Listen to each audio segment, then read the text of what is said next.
I'm going to try to show you this really quick and easy way of opening your clay and doing your first pull all at the same time. So pay close attention. I have a nice centered ball of clay here. So I'm going to get everything nice and wet.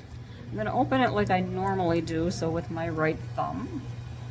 And I'm just going to press my thumb down into the clay. It gets dry and sticky quick. So there I have my hole open. So now I can actually pull the floor of the pot open and pull up a little bit of a wall all in one move. So again, I'm going to get everything nice and wet. I'm going to do what's kind of like a claw hold. So I got my fingers inside, my thumb on the outside. My hands are always, always, always going to be touching and working together. So even though this hand's not really doing anything, it's still steadying my right hand a lot.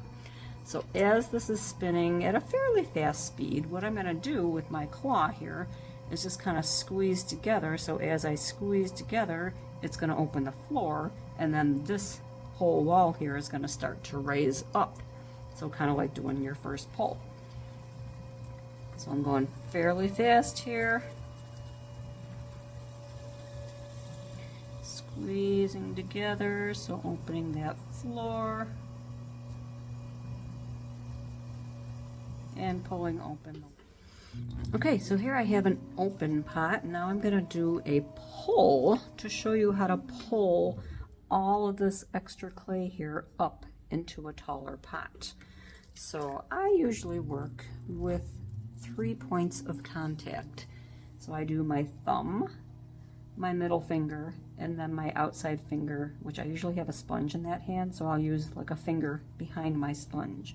So I have 1, 2, 3 points of contact, and then I'm constantly talking about how important it is for your hands to be touching. So at this stage, all I'm doing is pressing my thumbs together so my hands are touching.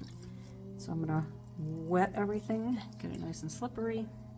3 points of contact, 1, 2, 3. My thumbs are pressed together, and then in this I can kind of squeeze together, gather a little clay. You can actually see from that vantage point the clay that I gathered, and I'm pulling that gathered clay up into the wall of my pot. So still have 3 points of contact. I get to the top and I kind of let my index finger drag across the rim, so that helps kind of keep my rim nice and steady.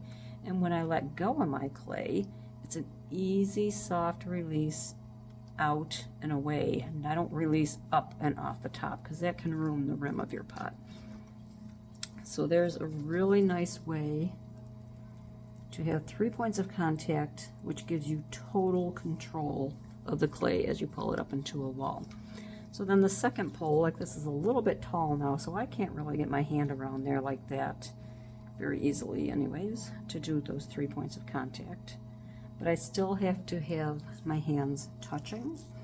So I'm going to have my sponge hand on the outside.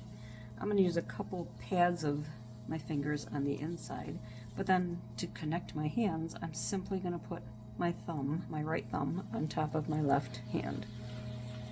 So in this position, if I squeeze inside and outside fingers together, and again you can see that lump of clay that I'm pulling up into the pot and stretching that clay to make a taller wall. Again, I get to the top, I let that index finger kind of drag across the rim there, and then softly release out and away. Thanks for watching. If you enjoy my YouTube videos, please hit that subscribe button